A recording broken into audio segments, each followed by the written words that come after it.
La pauvreté chez les enfants de la Nouvelle-Écosse reste un problème malgré quelques améliorations. Le Centre canadien de politique alternative affirme que les aides ciblées actuelles de la province ne sont pas suffisantes pour aider les enfants de la Nouvelle-Écosse. Christine Saunier est l'une des auteurs du rapport de 2025 sur la pauvreté des enfants et des familles.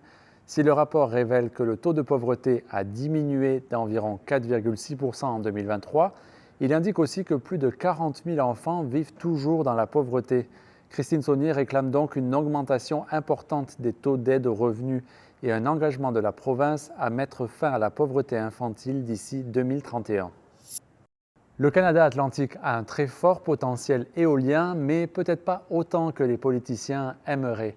Selon un nouveau rapport, le Canada Atlantique est l'un des meilleurs endroits au monde pour construire des aménagements éoliens en mer, mais la quantité d'énergie que la région pourrait réellement produire n'est pas aussi importante que certains politiciens avaient prévu.